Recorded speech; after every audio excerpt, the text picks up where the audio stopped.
हम सभी प्रतिदिन अपना कार्य करते हैं, तो कभी कुछ अधूरा रह जाता है, तो कुछ भूल हो जाती है, कभी कुछ हानि हो जाती है, और फिर उस भूल, उस हानि के अनुभव की पीड़ा तले हम दब जाते हैं। अब आप लोग कहेंगे कि ऐसा होना तो स्वाभाविक है। यदि ऐसा है तो तनिक सूर्य की ओर देखिए। वो प्रतिदिन अंधकार से लड़ता है और हर रात्रि के पश्चात एक नई ऊर्जा, एक नए तेज के साथ उदित होता है। तो क्यों ना आप भी अपने जीवन की बीती पुरानी बुरी बातों को भुलाकर अपना प्रत्येक दिन नई ऊर्जा, नए जीवन की तरह प्रारंभ करें। विश्वास कीजिए, आपका जीवन सरल हो जाएगा और आनंददायी भी। वृक्ष जब फलता है तो कितना सुंदर लगता है। उसकी डालियां झुक जाती हैं। जितने अधिक फल, उतनी झुकी डालियां। कारण वृक्ष कहता है कि मेरे इन फलों को तोड़ो, उसका आनंद लो। इससे एक ओर हमें वृक्ष के मीठे फल खाने को मिलते हैं, तो दूसरी ओर वृक्ष के स्वयं का बोझ कम हो जाता है।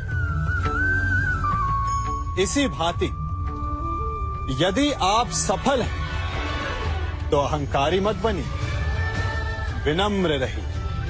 ये विनम्रता ही आपके बोझ को कम करेगी। और यदि आप विनम्र ना रहे, झुके नहीं, तो आप अपनी ही सफलता के फलों के बोझ से टूट कर गिर जाएंगे।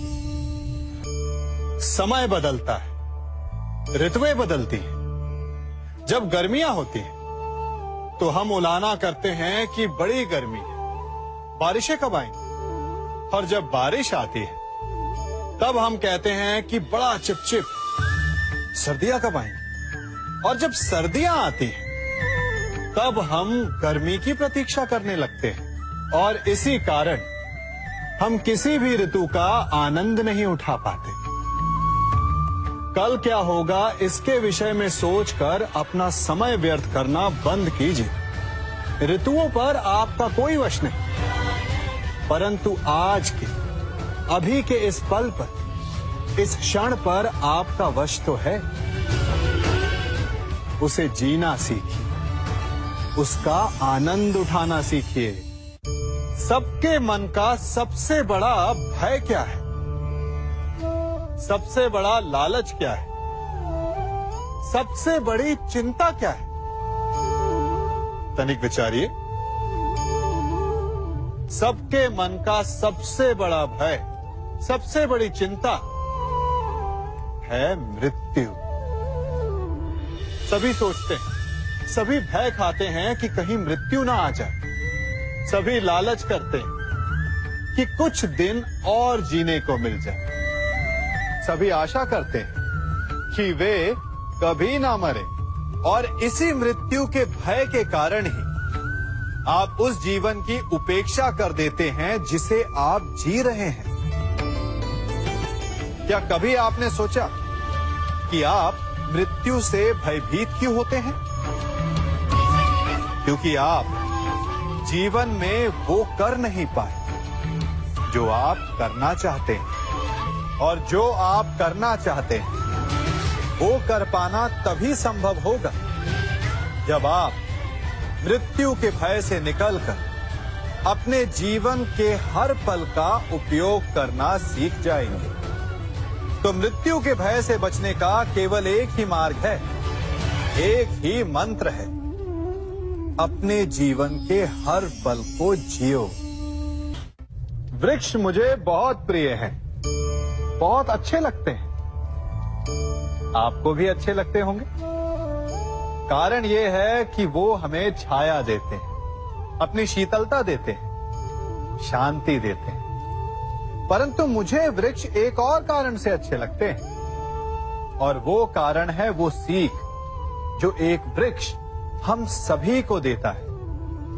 और वो सीख है अमरता। एक वृक्ष कभी नहीं मरता। मरने से पूर्व वो अपने जैसे कई वृक्ष अपने बीजों के द्वारा संसार को दे जाता है। तो अमर होने का केवल एक ही मार्ग है, और वो है जो आपके पास है। वो संसार को दो।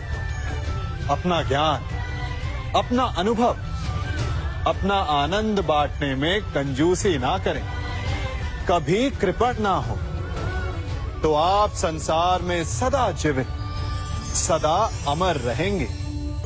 हम सभी घरों में रहते हैं, और अधिकतर लोगों के जीवन का ये एक स्वप्न तो होता ही है कि हमारा अपना घर हो, है ना?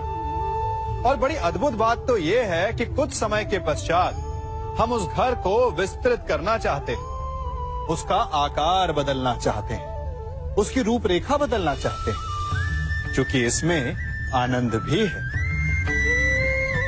तनिक सोचिए, जब आपको घर का वास्तु बदलना हो, उसे और सुंदर बनाना हो, तो पुराने निर्माण को तोड़ना पड़ता है, उसे गिराना होता है, घर में तोड़फोड़ करनी पड़ती है।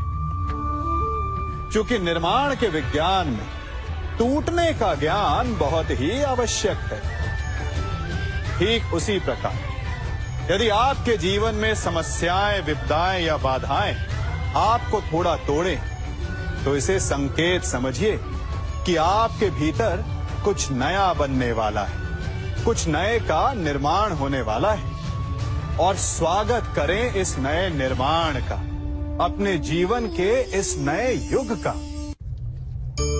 कभी वन में सिंह को अखेट करते देखा है? हमें लगता है कि सिंह तेजस्वी है, बलशाली है, तीव्र है, इसलिए वो अखेट कर पाता है।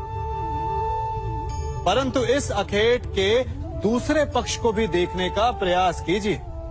सिंह अखेट तभी कर पाता है जब हिरण आस छोड़ देता है, जब वो भागना बंद कर देता है, जब वो संघर्ष करना छोड़ देता है। सिंह हिरण की मृत्यु नहीं चुनता, हिरण स्वयं अपनी मृत्यु चुनता है।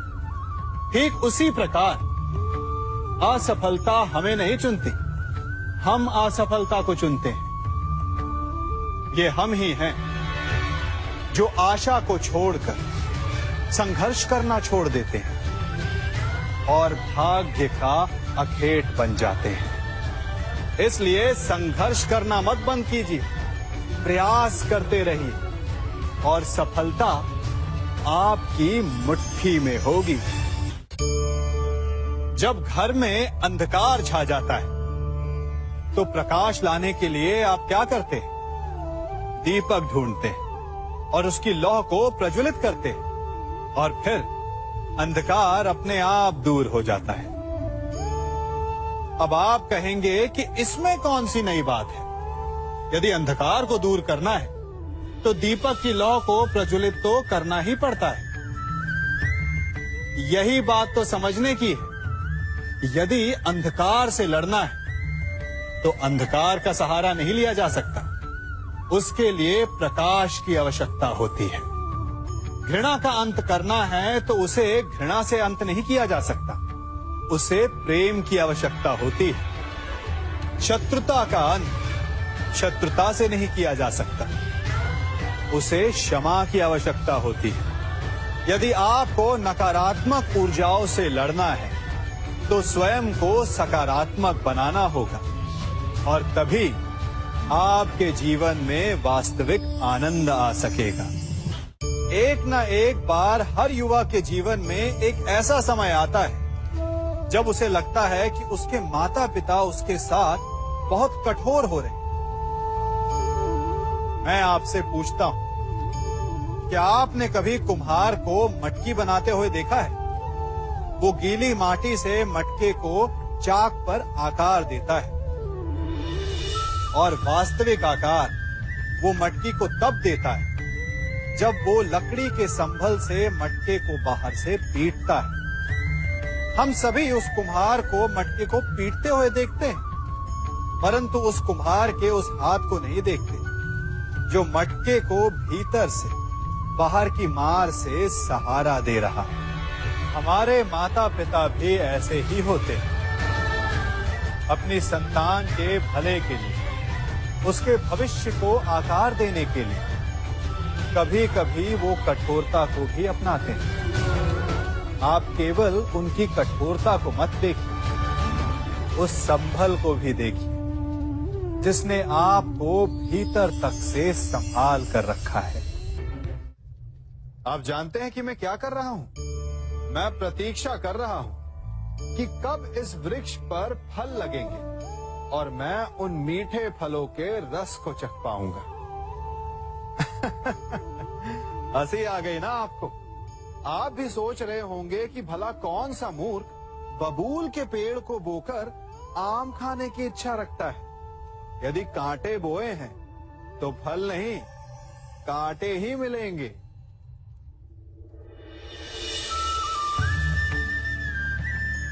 देखा, रक्त बह गया। ठीक ऐसा ही हमारे कर्मों के साथ होता है। हमारे बुरे कर्मों का फल कभी शुभ नहीं हो सकता। जो हाथ अस्मिता लूटने को आगे बढ़ेंगे, उन हाथों को कटना होगा। जो दृष्टि बुरी बनकर स्त्री पर पड़ेगी, उन्हें अनजान नहीं रक्त के अश्रु भोगने होंगे। जिसने अपने जीवन में छल किया, उसे अपने ही छल के भार तले दब कर मिट जाना होगा। समय रहते जिसकी आंखें नहीं खुली, समय उसकी आंखें बंद कर देता है। इन भिन्न भिन्न प्रकार के पात्रों को देख रहे हैं आप? क्या आप बता सकते हैं कि इन पात्रों में क्या रखा है? आपको लग रहा होगा कि इसमें भिन्न भिन्न प्रकार के द्रव्य है ना? परंतु ऐसा नहीं है। इन सभी में एक ही जल है। देखिए,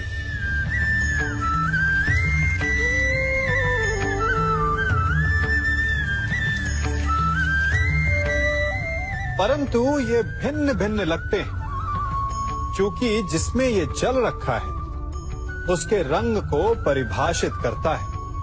अब यूं समझिए कि इस पात्र में रखा जल हम हैं और ये पात्र वो संगति है जिसमें हम रहते हैं। हमारी संगति के गुण धर्म हमें, हमारे व्यक्तित्व को, हमारे संप्रेषण को बहुत प्रभावित करते हैं। इसलिए अपनी संगति पर जिनके साथ रह रहे हैं उन्हें चुनने में सावधानी बरतें, क्योंकि जल को अपना पात्र चुनने का अधिकार नहीं है, किंतु हमें अपनी संगति चुनने का अधिकार अवश्य है। हम सभी के जीवन के लिए मित्रता बड़ी महत्वपूर्ण है। हम सभी अपने जीवन में अपने अपने मित्र चुनते हैं। मित्र वो होता है जिसके साथ रहने में, जिसके साथ समय बिताने में आनंद मिले। किंतु क्या मित्रता का अर्थ केवल इतना ही है? मित्रता होनी चाहिए जल और दूध की भांति।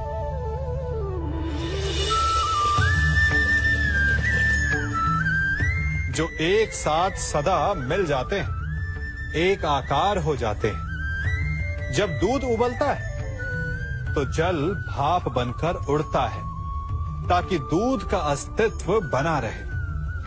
जब यह मिश्रण उफनता है तब दूध पात्र से पहले गिरता है ताकि वो जल को बचा सके। मित्रता भी इसी प्रकार होती है, किंतु यदि दूध में तनिक भी खटास आ जाए तो वो दूध को फाड़ देती है। ठीक इसी प्रकार यदि मित्रता में संदेह आ जाए तो वो मित्रता को समाप्त कर देता है। इसलिए मित्र बनाएं, किंतु झूठे संदेह से सावधान रहें। जब सागर का जल वाष्प बनकर उड़ता है तब वो हमें दिखाई नहीं देता। मेघ उस जल को अपने भीतर छिपा लेते हैं, लंबी यात्रा करते हैं, प्रयास करते हैं कि वो जल सदा उनके भीतर छिपा रहे। परंतु जब वायु का वेग उन्हें उड़ाकर किसी पर्वत से ले जाकर के टकरा देता है, तब उन मेघों को बरसना ही पड़ता है, क्योंकि यही नियति है, यही प्रकृति है। क्योंकि जल को सागर में जाकर मिलना ही है। ठीक ऐसा ही हमारे साथ भी होता है। हम सत्य अपने मन के मेघों में चाहे जितना छिपाने का प्रयास कर लें, परंतु समय की आंधी उसे वास्तविकता के पर्वत से ले जाकर के टकराकर हमारे समक्ष ले ही आती है। जिस भय के कारण आप सत्य को सामने नहीं लेकर आना चाहते, एक दिन वही भय हमारे समक्ष आकर खड़ा हो जाता है और फिर हम लाचार हो जाते हैं, क्योंकि हमने उस भय का सामना करने की तैयारी नहीं की होती।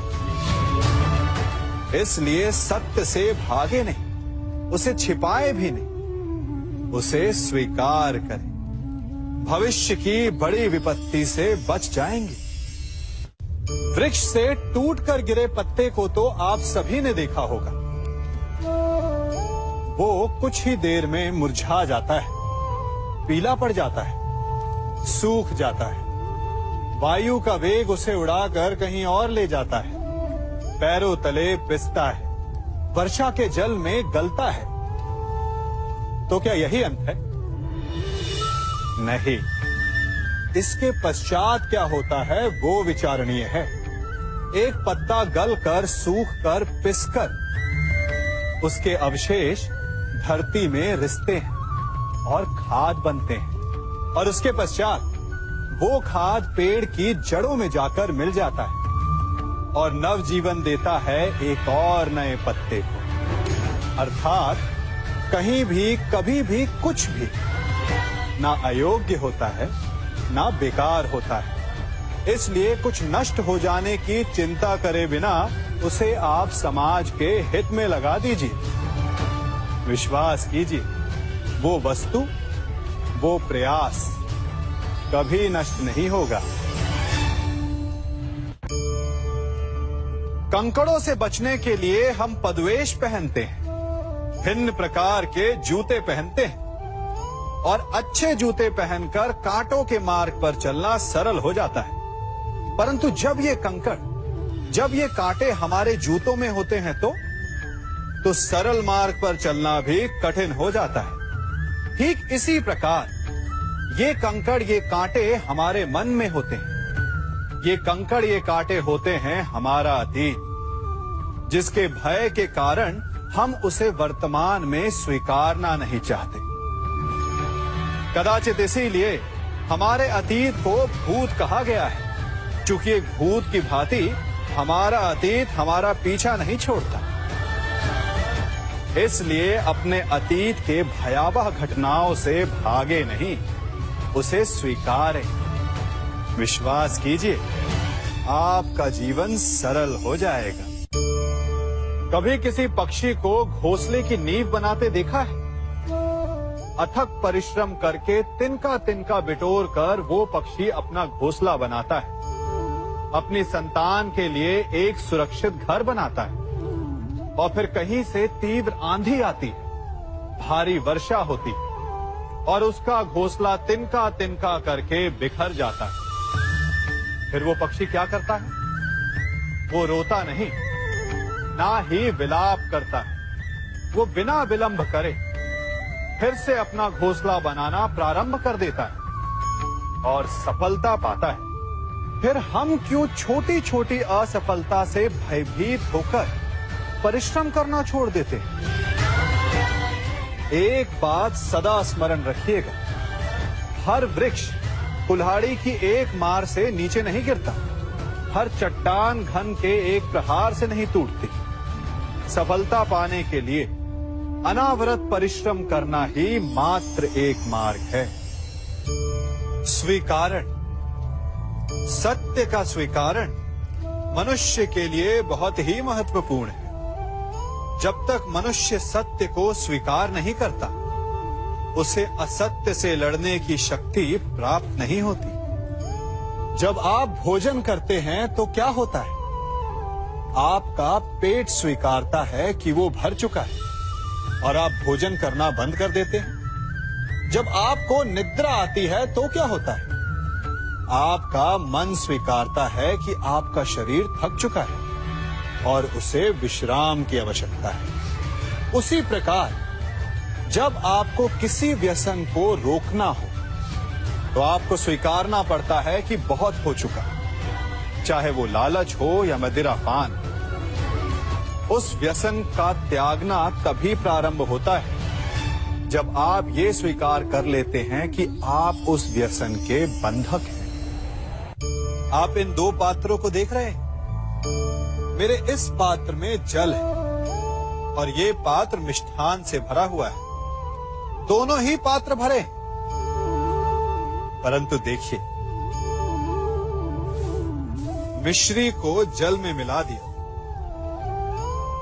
जल ने मिश्री को अपना लिया, मिश्री ने अपना अस्तित्व खो दिया, परंतु जल को अभिमान है कि उसका अस्तित्व अभी भी बना हुआ है। परंतु जो इस जल को चखेगा उसे अवश्य पता चल जाएगा कि ये जल अब वो जल नहीं रहा, ये अब शरबत बन गया। हमारा त्याग, हमारे बलिदान भी ऐसे ही होते हैं। जो इस बात को अनुभव करते हैं वो समझ सकते हैं कि कैसे हमने समय की धारा को बदल दिया। जो बलिदान देते हैं उनका अस्तित्व कभी नष्ट नहीं होता, अपितु उनका बलिदान संसार में कुछ ना कुछ परिवर्तन अवश्य लाता है। हम सभी कभी ना कभी, कहीं ना कहीं अपने जीवन में यात्रा अवश्य करते हैं। हमारी यात्रा में कभी पक्के रास्ते आते हैं तो कभी कच्चे रास्ते। पक्के रास्ते मनुष्य बनाता है और कच्चे रास्ते जानते हैं कैसे बनते हैं? चलते चलते बन जाते हैं। जब लोग एक स्थान से जाते हैं तो पैरों के दबाव से नीचे की घास कुचल जाती है। बार बार उस मार्ग से जाने से धीरे धीरे मार्ग स्वतः ही बन जाता है। और यही जीवन है, यही नियति है। जब आपके जीवन में आपको मार्ग ना मिले तो रुकिए नहीं, आगे बढ़ते रहिए और आपके पैरों के दबाव से मार्ग स्वतः ही बन जाएगा। हम सभी अपने जीवन में सफलता चाहते हैं, है ना? उसके लिए हम रात दिन परिश्रम करते हैं, कड़ी मेहनत करते हैं, परंतु फिर भी असफल हो जाते हैं। परंतु ऐसा क्यों होता है? कभी सोचा आप सबने? क्योंकि सफलता पाने का मंत्र बड़ा कठिन नहीं, बड़ा सरल है। उचित विचार, उचित समय, उचित स्थान पर उचित प्रहार। जब आपके विचार, समय, स्थान और प्रहार यानी परिश्रम उचित हैं, तो सफलता आप ही को मिलेगी। जिस प्रकार एक लोहार लोहे से कुछ बनाते समय उस लोहे के सही ताप तक के आने की प्रतीक्षा करता है और समय आने पर उचित स्थान पर पर्याप्त बल से प्रहार करता है और लोहा आकार ले लेता है, ठीक उसी प्रकार आपकी सफलता भी आकार लेती है। हम सभी को अपने जीवन में कभी ना कभी निराशा मिलती है, असफलता मिलती है और अधिकतर लोग इसके पश्चात भाग्य का रोना लेकर बैठ जाते हैं। कुछ कहते हैं कि जिस स्थान पर मैं हूं उससे कई ऊंचे स्थान पर होने के योग्य था, परंतु नहीं जा पाया। किसी को पीड़ा है कि उसे जो मिलना चाहिए था वो उसे नहीं मिला, भाग्य ही बुरा था। भाग्य क्या होता है? भाग्य वन में खिला पुष्प देवताओं को चढ़ाया जाएगा, या किसी सुंदरी की वेणी में वो सजेगा, या फिर उसे कुचल कर उत्पाद बना दिया जाएगा, ये सब एक पुष्प के नियंत्रण में नहीं होता, परंतु जब तक उस पुष्प का अस्तित्व है, सुगंध बिखेरना उसके वश में अवश्य है। परंतु भाग्य हमारे वश में नहीं, और जो हमारे वश में नहीं उसके लिए दुखी होने से क्या होगा। कर्म पर वश है, वो कीजिए और धीरे धीरे भाग्य आपके वश में आ जाएगा, क्योंकि कर्म ही प्रधान है। हम में से ऐसा कोई नहीं जिनकी परछाई उनसे दूर रहती है। हमारी परछाई सदैव हमारे साथ रहती है। कदाचित हमारी परछाई हमारे कर्मों के फलों का संकेत है। कदाचित इसी कारण कई बार हमें अपनी परछाई से भय भी लगता है, परंतु इस भय से निवारण पाने का एक साधन अवश्य है। वो है सूर्य की ओर मुख करना या किसी प्रकाश के स्रोत की ओर मुख करना, क्योंकि तब हमें हमारी परछाई दिखाई नहीं देती। यदि इसे जीवन के संदर्भ में देखें तो ये प्रकाश का स्रोत शुभ कर्मों की चेतना है। यदि आपके मन में शुभ कर्म करने की इच्छा है तो आपको कभी भी अपने कर्मों के फल का भय नहीं होगा, क्योंकि यदि आपका मन शुद्ध होगा तो आपके कर्म शुद्ध होंगे और शुद्ध कर्मों का फल कभी अशुद्ध नहीं हो सकता। आज मैं आप सबको एक कथा सुनाता हूं। एक दिन प्रातः एक व्यापारी अपने घर से निकला। घर से निकलते ही एक बिल्ली ने उस व्यापारी का मार्ग काट दिया। व्यापारी घबरा गया। वो फिर से घर लौट गया और शुभ घड़ी की प्रतीक्षा करने लगा। और जब वो पुनः अपने घर से निकला तब वो वाहन जा चुका था जिससे राजा तक पहुंचकर उसे भेंट देनी थी। राजा को भेंट नहीं मिली। राजा क्रोधित हो गए। राजा ने उस व्यापारी का व्यापार बंद करवा दिया। इस कारण व्यापारी क्रोधित होकर घर पर अपनी पत्नी से लड़ बैठा। पत्नी अपने बच्चों समेत मैके वापस चली गई और उस व्यापारी के जीवन में यदि कुछ रह गया था तो केवल अंधकार। और इन सब का कारण वो उस बिल्ली को मानता रहा जिसने उसका मार्ग काटा था। ऐसा ही एक दूसरा व्यापारी राजा को भेंट देने निकला और उस व्यापारी का मार्ग भी एक बिल्ली ने काट दिया। वो व्यापारी तनिक घबराया, परंतु उसने आगे बढ़ना अधिक उचित समझा। राजा तक वो समय पर पहुंचा। उसने राजा को भेंट की। राजा प्रसन्न हुए और राजा ने व्यापारी को अपना व्यापार बढ़ाने की अनुमति दी, स्वर्ण आभूषण दी। जब व्यापारी घर पर पहुंचा तो पत्नी को आभूषण और अपने बच्चों को देने के लिए वस्त्र थे उसके पास। हर ओर प्रसन्नता थी। समझ रहे हैं ना? दोनों के साथ एक ही प्रकार की घटना हुई, परंतु दोनों की प्रतिक्रिया भिन्न थी। ऐसा ही हमारा जीवन भी है। हमारे जीवन में प्रारब्ध का अपना स्थान है, परंतु उससे कई अधिक महत्वपूर्ण हमारी प्रतिक्रिया, हमारे सोच का प्रभाव है, क्योंकि यही हमारे जीवन को आकार देते। इसलिए अपनी सोच को सकारात्मक रखिए। आपका जीवन सदैव आनंदमय रहेगा।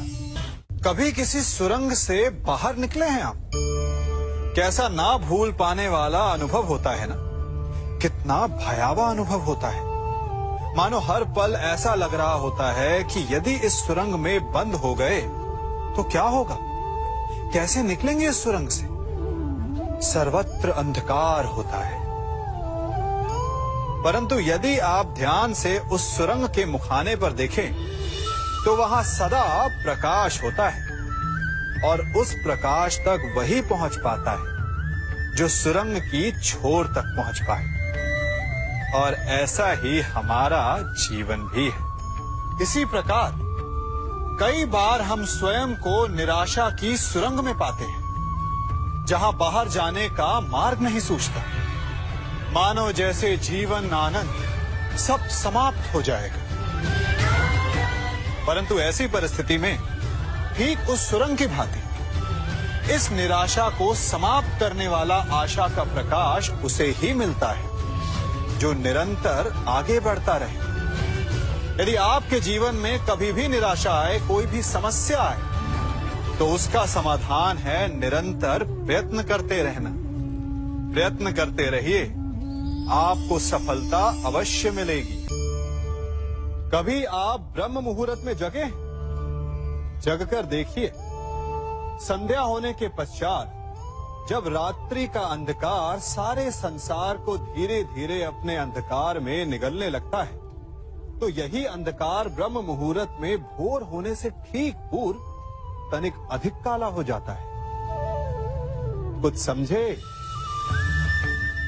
हमारा जीवन भी कुछ ऐसा ही होता है।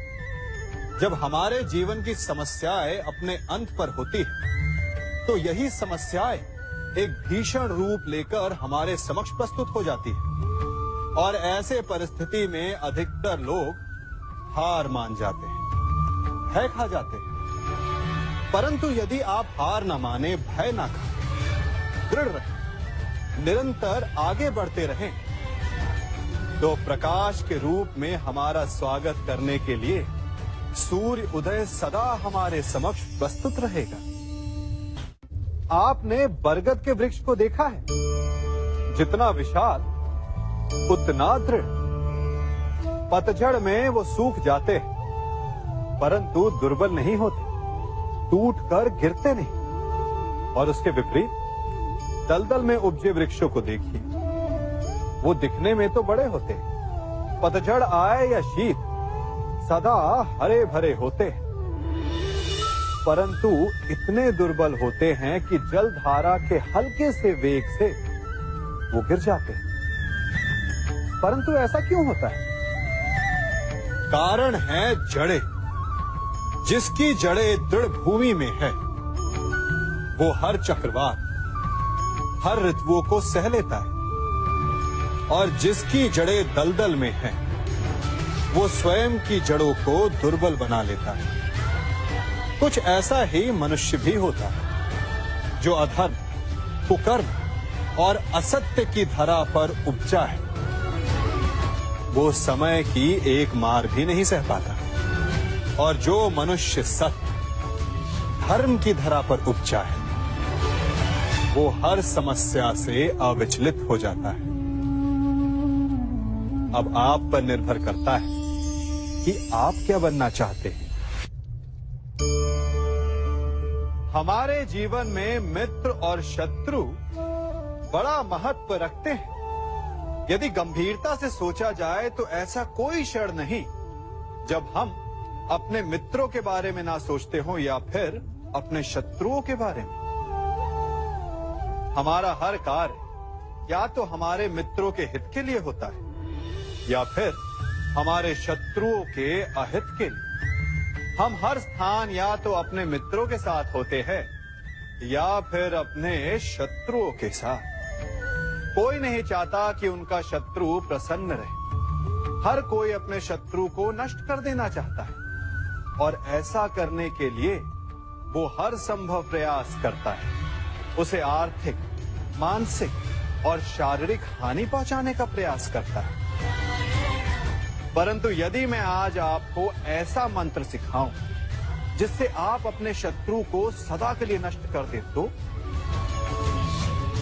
और वो मंत्र है मित्र बनाना। अपने सभी शत्रुओं को अपना मित्र बना लीजिए और आपके सारे शत्रु स्वतः ही समाप्त हो जाएंगे। मैं क्या कर रहा हूं? मैं दिए प्रज्वलित कर रहा हूं ताकि अंधकार को मिटा सकूं। अब आप कहेंगे कि इसमें कौन सी बड़ी बात है ना? परंतु इसमें महत्वपूर्ण बात समझने के लिए यह है कि मैं क्या नहीं कर रहा हूं, और मैं अंधकार नहीं कर रहा हूं। क्योंकि अंधकार को मिटाने के लिए प्रकाश का अस्त्र तो उठाना ही पड़ता है। बुराई को बुराई से नहीं, अच्छाई से जीता जाता है। अन्याय को अन्याय से नहीं, न्याय से लड़ा जाता है। क्रोध को क्रोध से नहीं, क्षमा का साथ लेना होता है। ठीक उसी प्रकार एक लोहा लोहे को काटता है, परंतु एक ठंडा लोहा ही गर्म लोहे को काट सकता है। इसलिए यदि आपको अपने जीवन में विजयी होना है तो अपने शस्त्रों को, अपने अस्त्रों को सोच समझ कर उठाइए, क्योंकि एक अनुचित सोच परिणाम पर भारी प्रभाव डाल सकती है। आप सब सोच रहे होंगे कि ये क्या मैं करने लगा। मैं इस पौधे को जड़ से उखाड़ रहा हूं। आश्चर्य हो रहा है ना कि एक पौधे को उखाड़ना या काटना ना केवल एक अपराध है अपितु पाप भी है। तो फिर मुझे ऐसा करने की क्या आवश्यकता पड़ गई? क्योंकि कई बार विनाश ही सृजन तक पहुंचाता है। यदि नया भवन बनाना हो तो पुराने भवन को गिराना पड़ता है।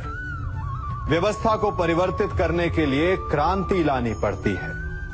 और उसी प्रकार यदि किसी वृक्ष या किसी पौधे की जड़ों में घुन लग जाए या उसका मूल सड़ जाए तो उसे जड़ से उखाड़ देना ही श्रेयस्कर होता है, ताकि उस स्थल पर नए पौधे उपज सके।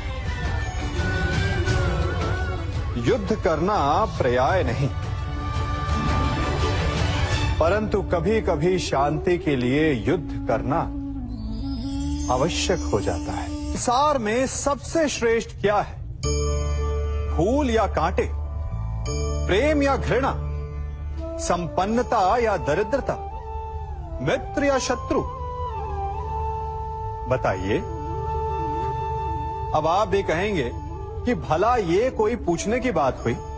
अवश्य, फूल, प्रेम, संपन्नता और मित्र ही श्रेष्ठ है। परंतु क्या आपने अपने जीवन में कभी सोचा है कि हर एक भाव, हर एक वस्तु, हर एक घटना का एक गुण धर्म होता है? त्वचा पर जलन करने वाले फूलों से अधिक श्रेष्ठ वो कांटे हैं जिनसे आप अपने घर की बाढ़ बनाते हैं ताकि वन्य पशु आपके भीतर ना आ सके। वो प्रेम श्रेष्ठ नहीं जो आपको अंधा, लोभी, पक्षपाती बनाते। वो घृणा श्रेष्ठ है जो आपको नया मार्ग दिखाते। वो संपन्नता श्रेष्ठ नहीं जो आपको कृपण बनाते, मद्दांध बनाते। वो दरिद्रता श्रेष्ठ है जो आपको जीवन में परिश्रम करने की शिक्षा दे। कुविचार देने वाले, बुरा मार्ग दिखाने वाले मित्रों से अधिक श्रेष्ठ वो शत्रु होते हैं जो हमें जीवन का लक्ष्य देते। इसलिए अपने जीवन में हर वस्तु, हर भाव, हर घटना के गुण धर्म को पहचानिए और उसके पश्चात अपना चयन कीजिए। स्वर्ण, हम सभी को अपने जीवन में स्वर्ण से कभी ना कभी कुछ ना कुछ थोड़ा या अधिक मोह होता ही है ना? परंतु क्या आपने कभी सोचा कि स्वर्ण को प्राप्त कैसे किया जाता है? जब भूमिगत खदानों से स्वर्ण को निकाला जाता है तब वो एक पाषाण की भांति होता है। ऐसा पाषाण जिससे आप किसी को भी मार सकते हैं, परंतु उसे आभूषण के रूप में स्वयं के शरीर पर धारण नहीं कर सकते। यदि उसे आभूषण बनाना है तो उसे लंबी यात्राएं करनी होती है। उस पाषाण को पिघलना होता है। सुनार के हथौड़ी की अनेकों चोटें खानी पड़ती है, फिर काट छाट और उसके पश्चात जाकर वो ऐसा आभूषण बनता है जो हमें वर्षों तक, सदियों तक लुभाता रहता है। इसलिए यदि आपको समय पर विजय पानी है तो स्वयं के निर्माण पर समय देना होगा। हम सभी सुनते आए हैं कि जो वीर होता है, साहसी होता है, शौर्यवान होता है, उसके समक्ष सारा संसार झुकता है। वीर भोग्य वसुंधर। परंतु वीरता है क्या? शौर्य क्या है? साहस क्या है? साहस युद्ध नहीं, वीरता विजय नहीं, शौर्य कभी ना गिरना नहीं, साहस किसी चुनौती के समक्ष खड़े होने का भाव है, तो वीरता उस चुनौती को उत्तर देने के लिए पूर्ण परिश्रम लगा देना है। और शौर्य का अर्थ है गिरकर फिर से उठने का साहस रखना, बार बार प्रहार करके वीरता दिखाना, निरंतर प्रयास करते रहना, निरंतर परिश्रम करते रहना। इसलिए विजयी होने से अधिक महत्वपूर्ण है शौर्यवान होना, क्योंकि जो शौर्यवान है उसे विजय मिलना निश्चित है। हम सभी बचपन से ये सुनते आए हैं कि अच्छे मित्र हमारे जीवन को पूर्णतः परिवर्तित कर सकते हैं, है ना? अच्छे मित्र, परंतु कौन? जिनसे आप प्रश्न पूछें और वो मित्र बिना किसी पक्षपात के, भय रहित होकर, बिना किसी लालच के आपको उचित उत्तर दे। परंतु सबके समक्ष ये समस्या आ जाती है कि आज के समय में ऐसे मित्र मिलना दुर्लभ है, वो तो होते ही नहीं। परंतु मैं आपको एक बात बताता हूं, हम सब के पास एक ऐसा मित्र होता है, बस हम उसे पहचान ही नहीं पाते। वो है दर्पण। दर्पण के समक्ष खड़े होकर आप स्वयं से पूछिए कि यदि आज आपका अंतिम दिन होता तो क्या आप वही करते जो आप कर रहे थे? आपको उत्तर मिले या ना मिले, परंतु आपकी दिशा अवश्य बदलेगी। इसलिए आपसे अतिरिक्त आपका सबसे घनिष्ठ मित्र, सबसे अच्छा मित्र और कोई नहीं। हम सभी अपने जीवन में कोई ना कोई कार्य करते हैं। कार्य करते हैं तो थकान की अनुभूति होती है, और यदि थकान ना उतरे तो कार्य करने का मन नहीं करता। हम आशा करते हैं कि कदाचित एक दिन में 24 के स्थान पर 26 घंटे होते तो आराम करने के लिए हमें और अधिक समय मिल जाता। हमें ऐसा अनुभव होता है कि हम बहुत अधिक कार्य कर रहे हैं, है ना? परंतु क्या आपने कभी सोचा है कि जो लोग संसार में सफल हैं, उनके पास भी सफल होने के लिए दिन में केवल 24 घंटे थे? तो फिर वो सफल क्यों है? इसका एक छोटा सा रहस्य है। वो कार्य चुनते हैं जो उन्हें प्रिय है, जिसे करने में उन्हें आनंद आता है। उन्हें लगता ही नहीं कि वो कार्य कर रहे हैं, उन्हें लगता है कि वो प्रतिपल आनंद मना रहे। और जब आप आनंद मनाते हैं तो थकान कैसी? इसलिए यदि आप जीवन में कोई भी कार्य करें तो वो आपके मन को भाना चाहिए, या जो कार्य आप कर रहे हैं उसे अपने मन को भा देने दो। सफलता आपको मिलेगी। हमारा शरीर प्रकृति का एक महान आविष्कार है। इससे जटिल संरचना संसार में और कोई नहीं। हमारा शरीर जितना जटिल है, यदि इसे ठीक से जाना जाए तो इससे अधिक सरल ज्ञान देने वाला और कोई नहीं। हमारे शरीर में 5 इंद्रियां होती हैं जो हमें भाव, गुण और वस्तुओं का बोध कराती हैं। हमारे पास आंखें हैं, नाक है, स्पर्श के लिए त्वचा है, कान है और जीभा है। सबका भिन्न भिन्न कार्य है। आंखों से देखना, कानों से सुनना, नथनों से श्वास लेना, त्वचा से स्पर्श करना और जीभा से स्वाद लेना। परंतु क्या आपने कभी सोचा कि प्रकृति ने हमें 2 आंखें दी, 2 नथुएं दी, 2 कान दी, स्पर्श के लिए ये पूरा शरीर दिया, परंतु जीभा केवल 1 दी? ऐसा क्यों? क्योंकि प्रकृति चाहती है कि हम देखें अधिक, सुने अधिक और ज्ञान अधिक अर्जित करें, बोले कम। क्योंकि अधिक वाचाल नाश को निमंत्रण देता है। स्मरण रखिएगा,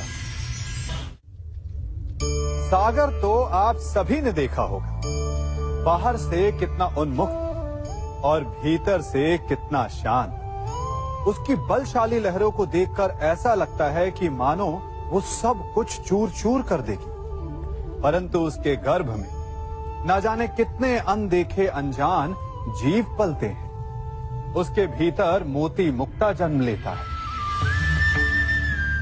सागर एक है, परंतु उस सागर को लेकर के हमारी प्रकृति भिन्न भिन्न होती है। कोई उसमें तैरता है तो कोई उसकी लहरों का आस्वादन करता है, कोई उसमें अपने पांव भिगोता है तो कोई उसके भीतर जाकर मोती मुक्ता बाहर ले आता है, तो कोई तट पर बैठकर सागर की लहरों को निहारता है।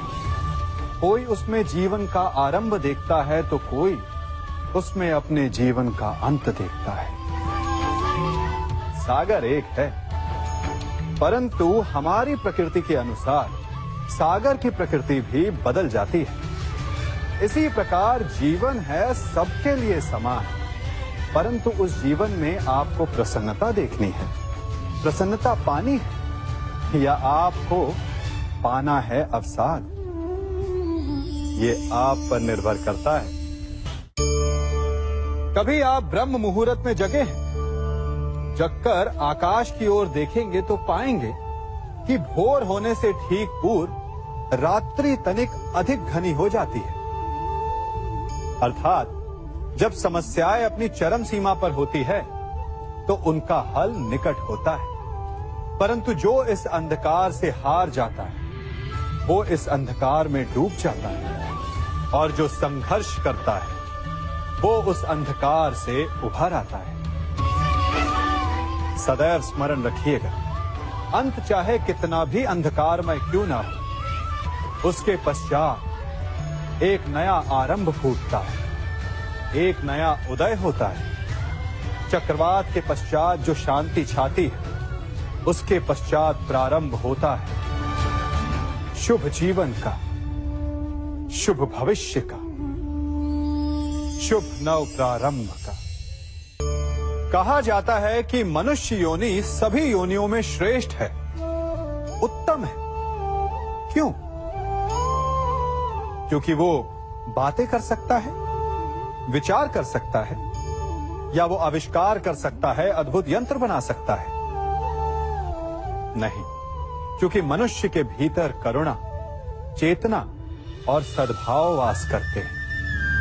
सामान्यतः हर प्राणी योनियों की 4 उद्देश्य होते हैं: सोना, अपनी भूख मिटाना, अपना क्षेत्र बनाना और संतान की उत्पत्ति करना। किंतु मनुष्य